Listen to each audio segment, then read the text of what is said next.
దేవాది దేవునికి స్తోత్రం కలుగునుగాక. మీ అందరికీ నా హృదయపూర్వక వందనాలు తెలియజేస్తూ, పరిశుద్ధ గ్రంథంలో నుండి దెసలోనికైలకు రాసిన మొదటి పత్రిక 4వ అధ్యాయము 14-15 వచనాలను చదువుకొని చిన్న ధ్యానం చేసుకుందామండి. సహోదరి సహోదరులారా, మీ అందరికీ నాకు కృతజ్ఞతలు తెలియజేస్తూ ఉన్నాను.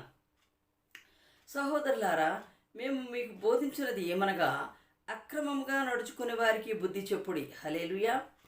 ధైర్యం చెడిన వారిని ధైర్యపరచుడి. హల్లెలూయా.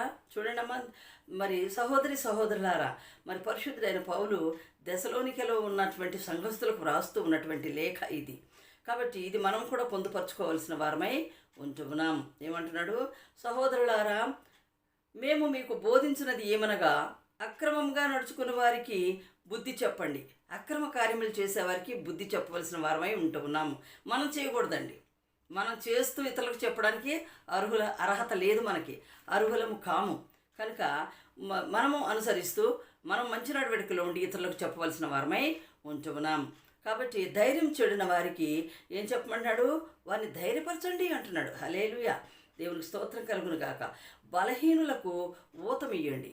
బలహీనంగా ఎవరైతే ఉంటారో, మరి దేవునిలో నడచడానికి కానీ వాక్యం వినడానికి కానీ దేనికైనా వెనకబడి ఉన్నారేమో వాళ్ళందరికీ కూడా మనం ఊతం ఇవ్వాల్సిన వాళ్ళమై ఉంచున్నాం. దేవునికి స్తోత్రం కలుగునుగాక. మరి అందరి ఎడల దీర్ఘశాంతము గలవారయ్యుండు. అబ్బా, దీర్ఘశాంతము కలిగి ఉండాలంటే ఎంతో ఓర్పు అవసరమైనదండి నా ప్రియ సహోదరి సహోదరులారా.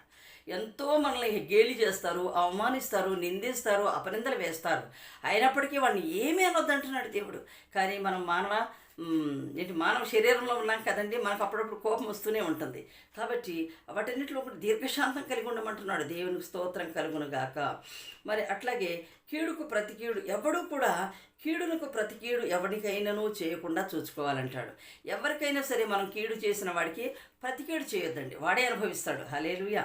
చూడండి, మనకెన్నో అవాంతరాలు కల్పిస్తూ ఉంటున్నారు. ఎందుకంటే వాళ్ళు గిట్టదు మనం అంటే. దేవుని శక్తి కలిగిన వారంటే అసలు గిట్టదు కొంతమందికి.